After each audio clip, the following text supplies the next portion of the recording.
kita pemimpin pembelajaran, wujudkan kelas yang asik menyenangkan. Membersamai adalah yang utama, sehingga murid selamat dan bahagia. Tergerak, bergerak, menggerakkan semua rintangan, kita jadikan tantangan. Bangkit dari kegagalan. Bismillahirrahmanirrahim. Perkenalkan, saya Ari Astuti, calon guru penggerak Angkatan 11 Kabupaten Lahat. Nah, saya hari ini akan melakukan wawancara dengan kepala sekolah di tempat saya bertugas, yaitu di SD Negeri 1 Gumai Ulu, bersama dengan Ibu Hartawati SPD SD. Assalamualaikum warahmatullahi wabarakatuh, Ibu Harta. Waalaikumsalam warahmatullahi. Ya, terima kasih Bu sudah menyempatkan waktunya untuk saya hari ini. Bagaimana Bu kabarnya hari ini Bu? Alhamdulillah sehat. Alhamdulillah Bu, kalau Ibu dalam keadaan sehat seperti itu. Nah ini Bu, saya kan ada tugas dari guru penggerak untuk melakukan wawancara terkait pengambilan keputusan di instansi yang Ibu pimpin, seperti itu Bu ya. Nah nanti akan ada beberapa pertanyaan yang akan saya berikan ke Ibu. Bisa Bu, kita mulai seperti itu? Ya, nah selama Ibu menjadi kepala sekolah seperti itu, bagaimana Bu cara Ibu mengidentifikasi kasus-kasus yang merupakan kasus dari dilema etika maupun kasus bujukan moral? Maksudnya seperti ini Bu, gimana nih cara Ibu untuk mengidentifikasi kasus-kasus yang merupakan dilema etika maupun dilema bujukan moral? Kasus-kasus itu kadang-kadang sama-sama mengandung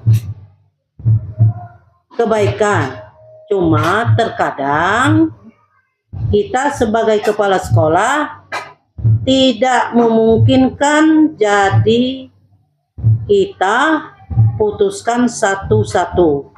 Biasanya kalau kasus itu merupakan dilema etika, artinya ya, memperhatikan juga untuk mudaratnya kasus itu, yang mana yang harus kita ambil, harus memperhatikan situasi guru, situasi anak, situasi sekolah. Itu yang biasanya akan menjadi bahan pertimbangan sehingga kita dapat membuat keputusan tertentu. Sebenarnya kasus dilema etika itu tidak ada benar, tidak ada salah seperti itu Bu ya. Karena dilema etika itu kan berhadapan antara benar lawan benar seperti itu. Nah, untuk pertanyaan selanjutnya nih Bu, selama Ibu menjadi kepala sekolah, bagaimana cara Ibu menjalankan pengambilan keputusan di sekolah yang Ibu pimpin, terutama dalam kasus-kasus yang dimana ada dua kepentingan yang sama-sama benar atau sama-sama mengandung nilai kebajikan seperti itu. Maksudnya bagaimana cara Ibu mengambil keputusan atas kasus tersebut? Dua-duanya bagus, tetapi kita harus melihat bahwa untuk kebermanfaatannya keputusan itu terhadap stakeholder yang ada di sekolah. Jadi seperti itu, misalnya keputusan A bagus, tapi mungkin ini jangkauan hanya ke beberapa saja, dan keputusan B bagus dan dapat menjangkau ke semua kalangan. Biasanya itu yang akan menjadi pertimbangan kita untuk memutuskan. Tapi dalam keputusan pun biasanya saya sebagai kepala sekolah bukan hanya kepada saya, artinya tetap saya juga tetap meminta saran kepada wakil guru, kepada wakil staf kepegawaian, seperti itu. Damai. Oke Bu, jadi walaupun sama-sama benar seperti itu Bu, tetap melihat kebermanfaatannya untuk semua stakeholder di sekolah Ibu seperti itu Bu ya. Kalau saya mendengar dari jawaban Ibu tadi. Nah untuk selanjutnya Bu, langkah-langkah atau prosedur seperti apa yang biasa Ibu lakukan selama ini? Maksudnya tahapannya yang biasanya Ibu lakukan itu biasanya mulai dari mana seperti itu? Oke. Biasanya untuk memutuskan sesuatu memang diperlukan waktu dan kita memerlukan pertimbangan atau pendapat dari pihak lain.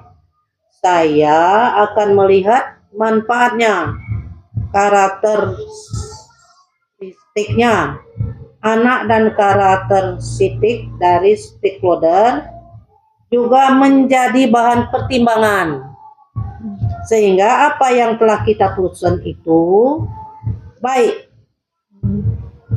Ya, walaupun terkadang keputusan itu tidak mampu menyenangkan semua orang, tetapi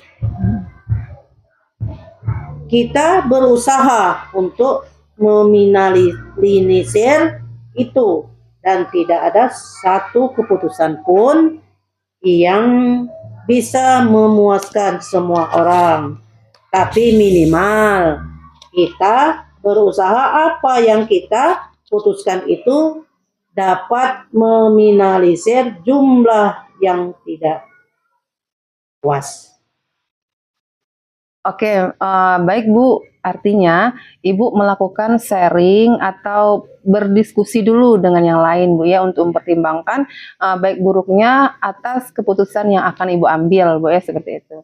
Nah selanjutnya Bu, hal-hal apa saja nih yang selama ini Ibu anggap efektif dalam pengambilan keputusan untuk kasus-kasus yang bersangkutan dengan dilema etika? Baik, saya melakukan analisis kasus melalui diskusi dengan pihak yang terlibat dan menerima masukan atau pendapat dari pihak lain sebagai pertimbangan. Kemudian menentukan solusinya menyesuaikan dengan peraturan dan norma yang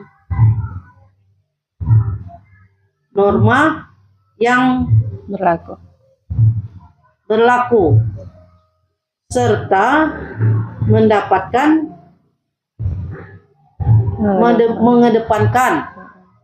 kepentingan umum.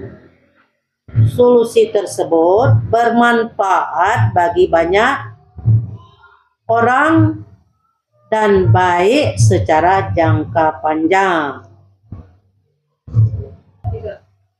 Baik, artinya yang efektif tadi menurut Ibu tadi adanya komunikasi dengan semua stakeholder seperti itu Bu ya. Selanjutnya Bu, hal-hal apa saja nih yang merupakan tantangan bagi Ibu dalam mengambil keputusan pada kasus-kasus dilema etika? Oke. Tantangan dalam mengambil keputusan adalah ketika permasalahan tersebut melibatkan diri sendiri, sehingga untuk mencari keputusan yang terbaik harus menggunakan kedua belah pihak dan tidak merugikan salah satunya. Apalagi jika permasalahannya tersebut kedua-duanya sama benar. Ya. Oke, baik Bu. Selanjutnya Bu ya, apakah Ibu memiliki sebuah tata kala atau jadwal tertentu dalam sebuah penyelesaian untuk kasus dilema etika yang pernah Ibu hadapi di sekolah Ibu ya? Nah, apakah Ibu langsung menyelesaikannya di tempat pas ada kasusnya, pas ada kasus, atau Ibu akan memiliki sebuah jadwal untuk menyelesaikannya. Mungkin Ibu akan membuat jadwal dulu untuk menyelesaikan kasus tersebut, seperti itu. Nah, bentuk atau prosedural seperti apa yang akan Ibu jalankan? Misalnya seperti ini Bu ya, dalam kasus dilema etika ini antara si A mungkin dan si B ini biasanya itu kan ada kasus, misalkan ada kasus dari si A, ada dari si B. Nah, itu benar, itu karena dia dilema etika itu berarti mereka itu sama-sama benar Bu ya. Nah, jadi menurut Ibu yang pernah Ibu lakukan selama ini di sekolah Ibu diselesaikan secara langsung, atau Ibu akan mengadakan atau diagendakan dulu seperti itu. Bagaimana biasanya Ibu lakukan? Ya. Oke, saya sebagai pimpinan setiap waktu, setiap untuk menyelesaikan sebuah kasus, karena kan kasusnya tidak bisa diprediksi, tetapi untuk menyelesaikannya sehingga segera atau tidak itu tergantung pada karakteristik kasusnya. Artinya, jika kasus tersebut tidak cepat kita selesaikan, akan berdampak kurang baik. Maka biasanya mungkin kita selesaikan secepatnya mungkin, tapi misalnya kasus itu berat, mungkin akan membutuhkan waktu untuk menyelesaikannya. Tetapi biasanya saya berusaha untuk dapat menyelesaikannya dengan segera. Intinya dalam penyelesaian kasus tetap melihat dan mengidentifikasi kasusnya dulu. Oke Bu, artinya dari penjelasan yang Ibu sampaikan tadi, Ibu tetap melihat nih prioritas dari kasusnya juga seperti itu ya. Ada yang memang harus segera Ibu selesaikan, dan ada juga kasus yang bisa diselesaikan mungkin 1 hari atau 2 hari kemudian, seperti itu kalau ya saya dengar dari jawaban Ibu tadi ya. Intinya melihat dari bagaimana berat atau tidaknya kasus tersebut, seperti itu Bu ya. Untuk selanjutnya Bu, dalam penyelesaian kasus tersebut, adakah seseorang atau faktor-faktor apa yang selama ini mempermudah atau yang membantu dalam pengambilan keputusan dalam kasus-kasus dilema kasus-kasus dilema etika yang pernah Ibu hadapi di sekolah? Maksudnya siapa saja yang membantu Ibu, atau itu bisa diselesaikan sendiri, atau perlu dibantu oleh yang lain, seperti itu? Seorang pimpinan memang harus memutuskan ya, karena itu hak prerogatif seorang pimpinan. Tetapi untuk memutuskannya itu kita harus melihat dulu ini, apakah kita harus meminta keterangan dari pihak A dan B dan atau C. Artinya kita meminta keterangan itu bukan kita gampang untuk memutuskan, tetapi dalam memutuskan itu kita memerlukan pendapat ya. Karena mungkin banyak pendapat kita dalam memilah atau memilih yang mana yang terbaik. Oke, baik Bu. Dari semua hal yang telah disampaikan tadi, pembelajaran apa nih yang dapat Ibu petik dari pengalaman Ibu dalam mengambil sebuah keputusan untuk kasus-kasus dilema etika yang pernah Ibu hadapi di sekolah yang Ibu pimpin? Sebagai seorang pimpinan, kita harus banyak memahami karakteristik dari semua stakeholder. Kita harus dapat menerima aspirasi dari rekan kerja, ya. Kepala sekolah itu tidak bisa menolak permasalahan apapun. Sebagai kepala sekolah, kita ada teman-teman yang curhat. Ketika ada teman-teman yang menyampaikan sesuatu, ya, kita harus menjadi pendengar yang baik.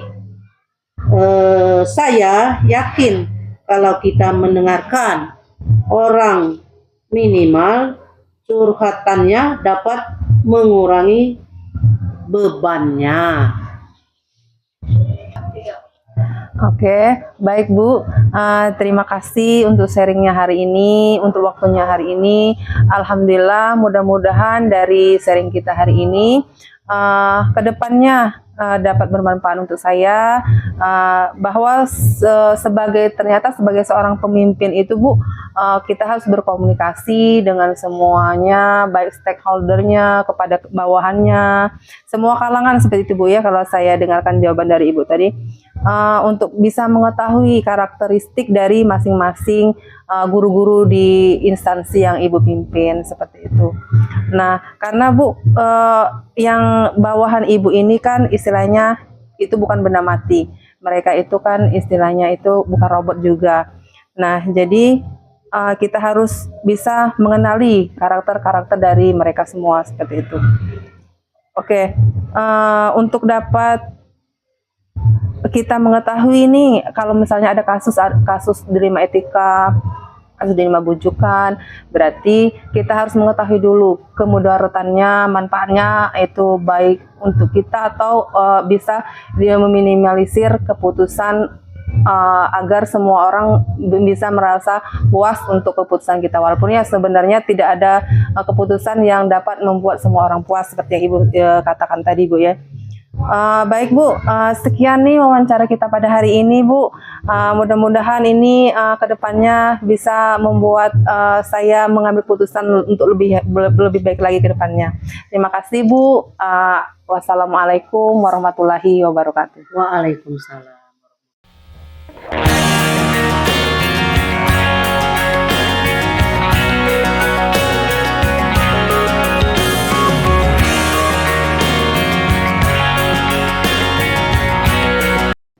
Bismillahirrahmanirrahim. Assalamualaikum warahmatullahi wabarakatuh.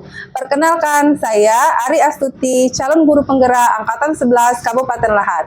Pada kesempatan ini, saya akan mewawancarai kepala sekolah dari SD Negeri 8 Pulau Pinang, yaitu dengan Ibu Rosnani SPD. Assalamualaikum warahmatullahi wabarakatuh, Bu Rosnani. Waalaikumsalam warahmatullahi wabarakatuh. Ya, terima kasih Bu Rosnani telah menyempatkan waktunya. Bagaimana Bu Rosnani kabarnya hari ini? Alhamdulillah baik. Ya, alhamdulillah kalau seperti itu Bu ya.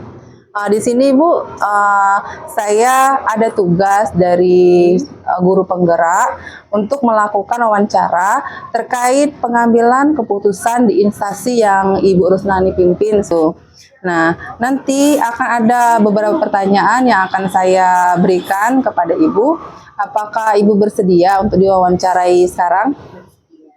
Ya, alhamdulillah. Ini pertanyaan yang pertama, Bu ya. Selama Ibu menjadi kepala sekolah di instansi yang sudah Ibu pimpin ini, bagaimana cara Ibu untuk bisa mengidentifikasi kasus-kasus yang merupakan dilema etika atau kasus bujukan moral? Maksudnya, gimana nih cara Ibu untuk mengidentifikasi kasus-kasus tersebut?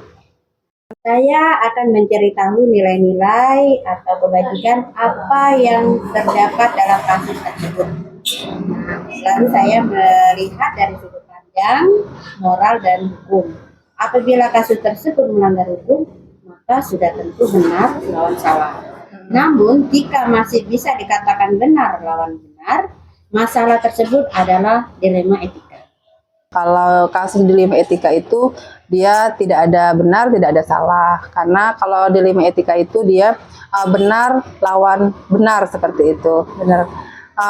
Untuk selanjutnya Bu, bagaimana Ibu menjalankan pengambilan keputusan di sekolah yang Ibu pimpin, terutama untuk kasus-kasus di mana ada dua kepentingan yang sama-sama benar atau sama-sama mengandung nilai kebajikan. Bagaimana Ibu menyikapinya?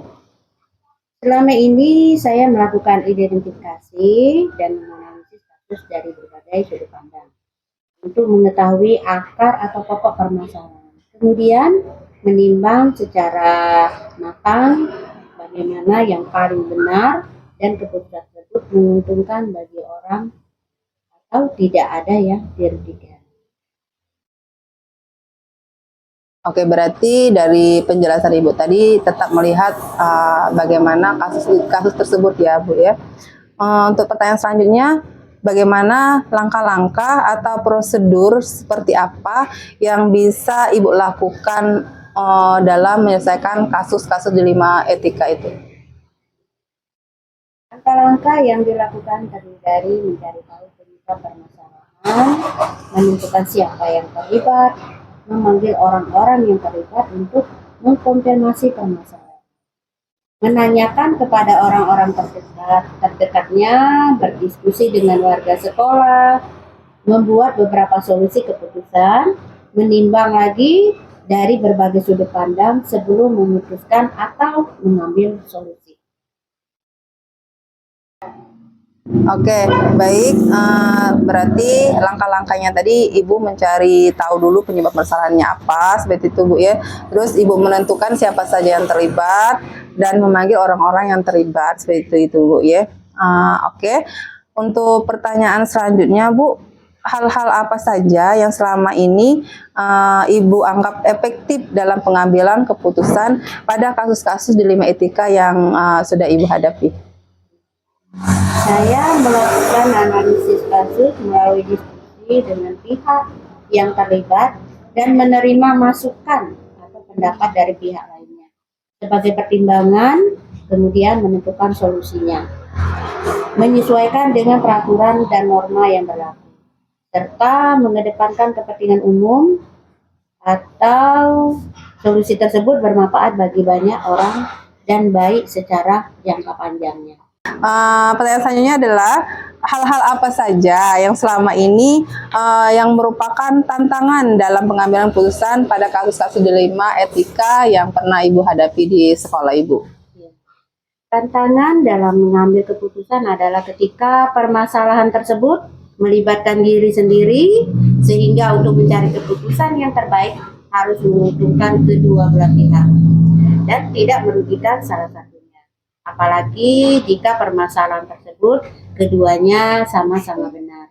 Berarti Ibu mencari keputusan yang terbaik dulu, apakah itu menguntungkan kedua belah pihak atau tidak situ tuh. Ya. Takutnya nanti akan merugikan salah satu dari pihak yang lain seperti itu Bu ya.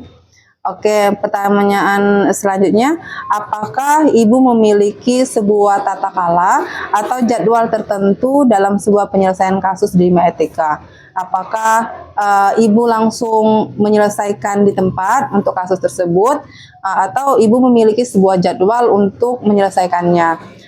Bentuk atau prosedur seperti apa yang akan Ibu jalankan terhadap kasus tersebut? Untuk memutuskan masalah yang ringan, biasanya saya langsung memutuskan. Tetapi jika masalah itu rumit, saya melakukan sesuai dengan langkah-langkah yang disebutkan nomor 3 tadi. Mencari tahu penyebab permasalahannya, menentukan siapa saja yang terlibat, memanggil orang-orang yang terlibat untuk mengkonfirmasi masalah, menanyakan kepada orang-orang terdekat, berdiskusi dengan warga sekolah, membuat beberapa solusi keputusan, menimbang lagi dari berbagai sudut pandang sebelum memutuskan atau mengambil solusi. Oke, dengan jawaban Ibu tadi berarti dalam memutuskan masalah itu Ibu akan melakukan langkah-langkah yang di nomor 3 tadi, terus mencari penyebab permasalahannya apa, mengonfirmasi permasalahannya itu seperti apa, dan Ibu tetap akan berdiskusi dengan stakeholder yang ada di sekolah Ibu ya, Iya. seperti itu. Terus untuk pertanyaan selanjutnya, adakah seseorang atau faktor-faktor apa yang selama ini mempermudah atau membantu Ibu dalam pengambilan keputusan dalam kasus-kasus dilema etika yang pernah Ibu alami? Dalam mengambil keputusan, saya akan melibatkan pihak yang terlibat dan selalu mengajak warga sekolah, wali murid, orang-orang yang punya kedekatan personal dengan orang-orang yang mengalami permasalahan. Nah, jadi banyak yang membantu dalam mencari alternatif tersebut. Berarti dalam mengambil keputusan, Ibu tidak hanya Ibu saja yang mengambil keputusan tersebut, tetapi Ibu tetap berdiskusi terus berdiskusi dengan semua stakeholder yang ada di sekolah seperti itu, Bu ya. Iya. Baik, selanjutnya Bu, dari semua hal yang telah disampaikan tadi, pembelajaran apa sih yang dapat Ibu petik dari pengalaman Ibu dalam pengambilan keputusan dilema etika di sekolah yang sudah Ibu pimpin? Hal yang menjadi pembelajaran dan dapat saya ambil yaitu mengambil keputusan saya harus menanggalkan keegoisan diri, ya, saya sendiri, sehingga menjadi lebih bijaksana dalam menganalisis sebuah permasalahan untuk dijadikan pertimbangan menentukan solusi yang tepat dan terbaik. Lalu jika permasalahan tersebut melibatkan diri sendiri, siap menerima konsekuensinya dari hasil keputusan yang diambil. Oke, baik. Terima kasih sekali Ibu ya. Dengan percakapan kita hari ini, saya selaku guru penggerak, insya Allah nanti dapat menjadikan ini sebuah pengalaman untuk saya bisa terapkan saat saya menjadi seorang pemimpin nanti. Seperti itu. Ya, terima kasih Bu ya atas waktu dan kesempatannya. Saya akhiri, wassalamualaikum warahmatullahi wabarakatuh. Waalaikumsalam warahmatullahi wabarakatuh.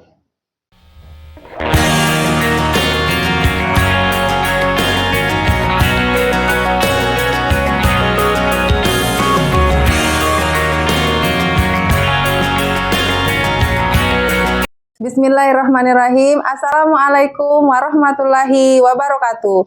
Bertemu kembali dengan saya Ari Astuti, calon guru penggerak angkatan 11 Kabupaten Lahat. Di sini saya akan melakukan wawancara bersama dengan kepala sekolah dari SD Negeri 9 Pulau Pinang dengan Ibu Hernawati SPD. Assalamualaikum warahmatullahi wabarakatuh, Bu Herna. Waalaikumsalam warahmatullahi wabarakatuh. Terima kasih Bu ya sudah menyempatkan waktunya untuk dapat diwawancarai pada hari ini. Bagaimana Bu kabarnya hari ini? Alhamdulillah sehat. Ya, alhamdulillah kalau seperti itu Bu ya. Di sini Bu, saya ada tugas dari guru penggerak untuk melakukan wawancara terkait pengambilan keputusan di instansi yang Ibu pimpin seperti itu.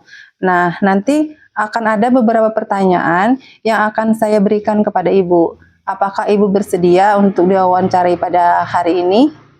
Ya, Ya, terima kasih Bu ya.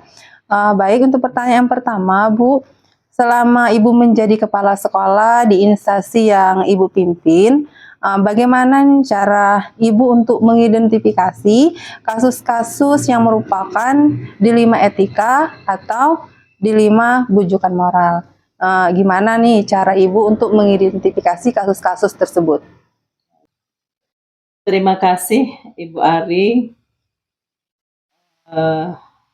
Saya kira untuk pertanyaan ini tadi akan kami jawab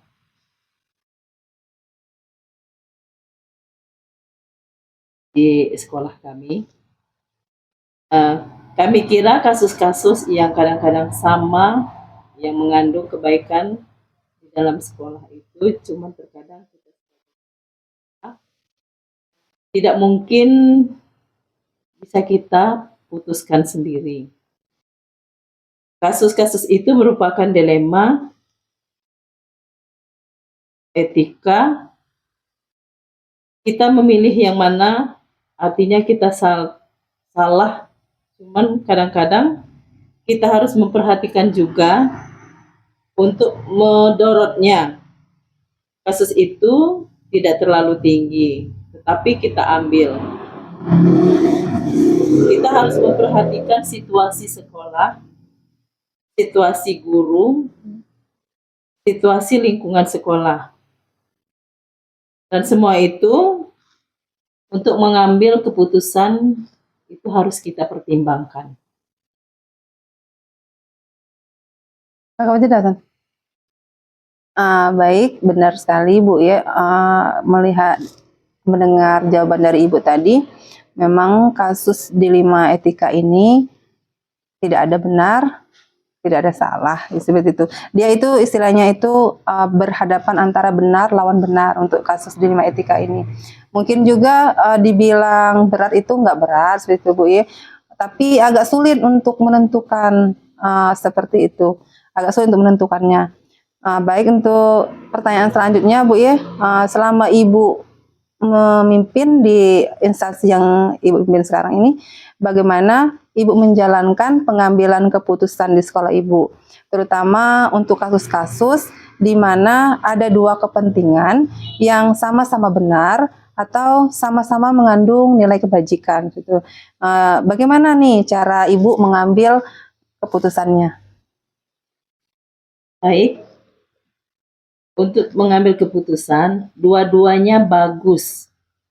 Tapi kita harus melihat bahwa untuk kemanfaatannya.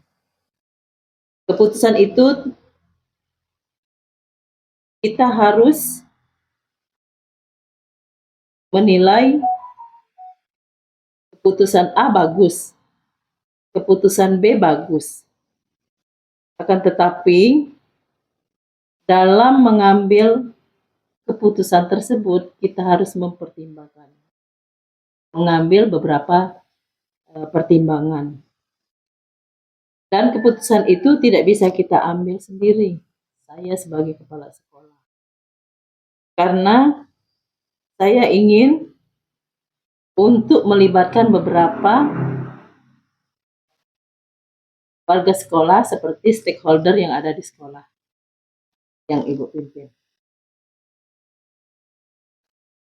Baik Bu, jadi walaupun sama-sama benar, tetap melihat kebermanfaatannya untuk semua stakeholder yang ada di sekolah, seperti itu Bu ya.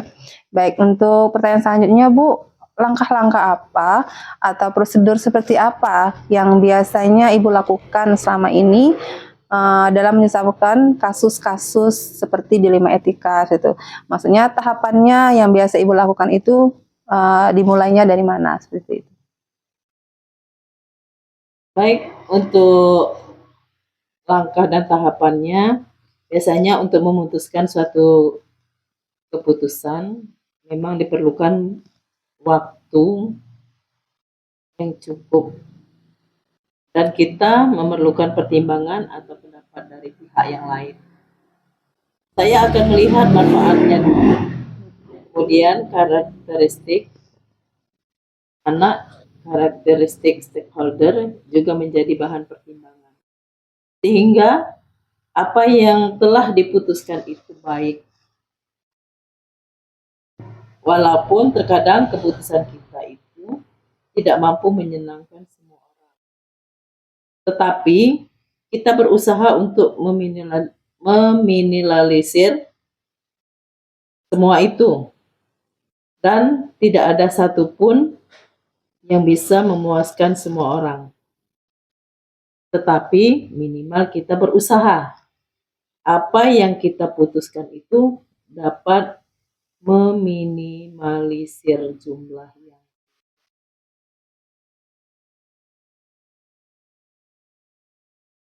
Oke Bu, baik. Artinya Ibu tadi akan melakukan sharing dulu dengan yang lain untuk mempertimbangkan baik buruknya dari keputusan yang akan Ibu ambil, seperti itu Bu ya. Oke, untuk selanjutnya Bu, hal-hal apa saja yang selama ini Ibu anggap efektif dalam pengambilan keputusan pada kasus-kasus dilema etika yang pernah Ibu alami di sekolah yang Ibu pimpin?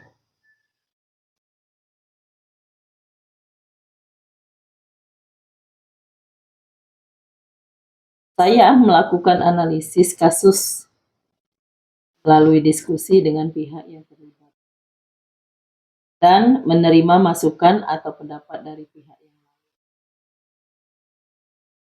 Kemudian menentukan solusinya menyesuaikan dengan peraturan dan norma yang berlaku, serta mengedepankan kepentingan umum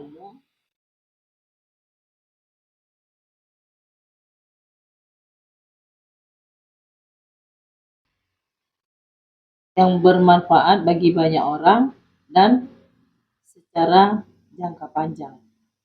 Oke Bu, artinya Bu ya, yang efektif tadi menurut Ibu tadi adanya komunikasi dengan semua pihak seperti itu Bu ya. Baik, pertanyaan saya Bu, hal-hal apa saja nih yang selama ini merupakan tantangan dalam pengambilan keputusan pada kasus-kasus dilema etika yang pernah Ibu alami di sekolah Ibu? Biasanya tantangan dalam mengambil keputusan yang sering terjadi adalah ketika permasalahan tersebut melibatkan diri sendiri, sehingga untuk mencari keputusan yang terbaik harus menguntungkan kedua belah pihak dan tidak merugikan salah satunya. Apalagi jika permasalahan tersebut keduanya sama-sama benar. Oke, selanjutnya apakah Ibu memiliki sebuah tata kala atau jadwal tertentu dalam sebuah penyelesaian kasus-kasus dilema etika yang ada di sekolah Ibu?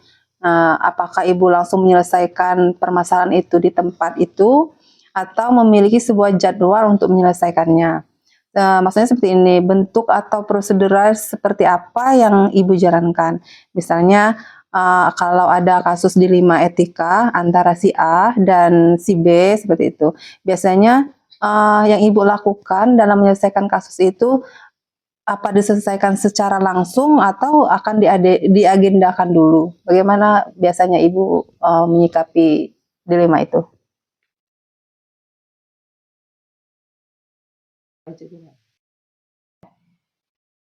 Saya sebagai pemimpin setiap waktu siap untuk menyelesaikan sebuah kasus yang ada timbul di sekolah. Tetapi penyelesaiannya itu tergantung kepada karakteristik kasus tersebut. Artinya jika kasus tersebut tidak cepat diselesaikan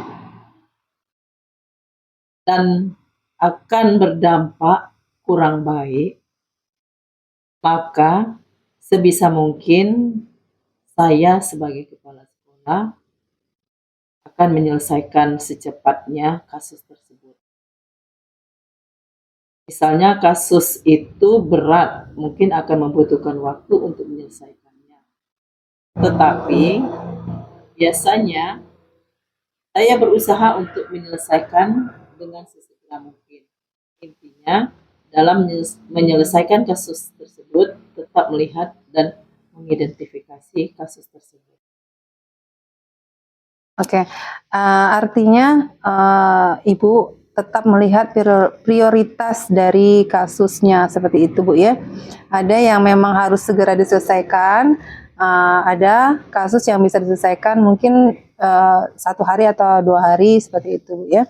Intinya melihat dari bagaimana kasus tersebut berat atau tidaknya Bu ya.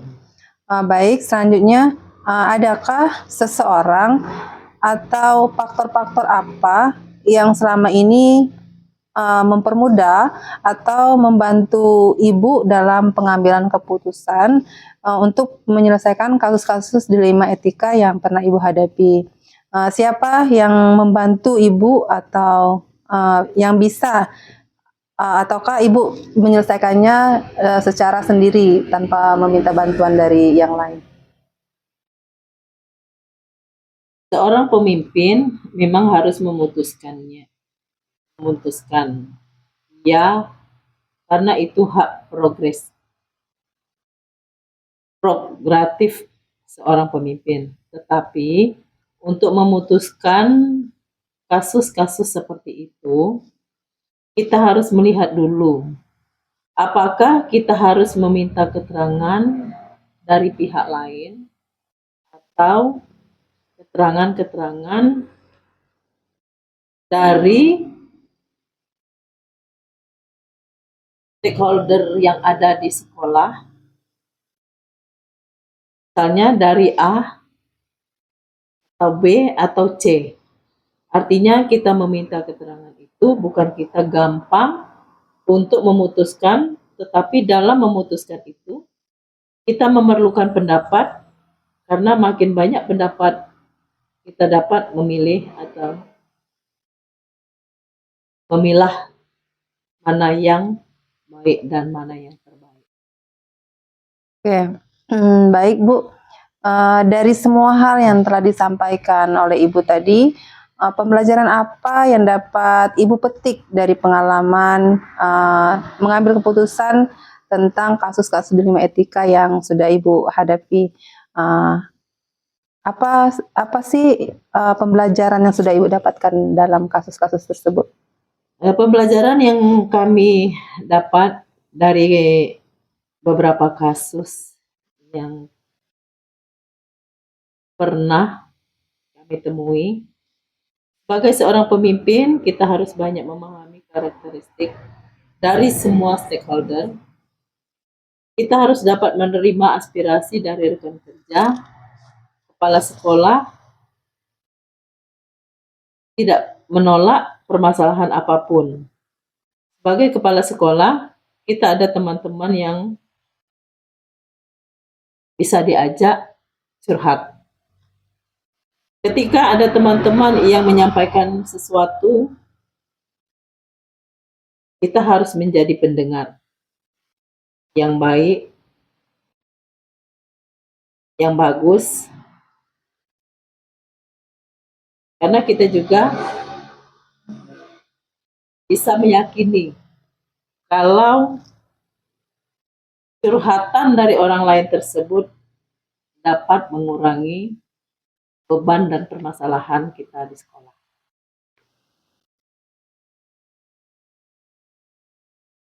Baik Bu, terima kasih atas sharingnya hari ini.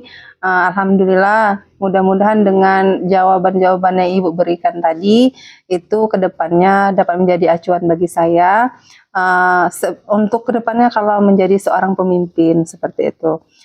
Dan mendengarkan jawaban dari Ibu tadi, berarti sebagai seorang pemimpin itu kita harus bisa kita harus bisa mengetahui karakteristik dari semua stakeholder yang ada di sekolah kita. Terima kasih Bu untuk sharing hari ini, dan saya ucapkan terima kasih sekali lagi. Saya ucapkan wassalamualaikum warahmatullahi wabarakatuh. Waalaikumsalam warahmatullahi wabarakatuh.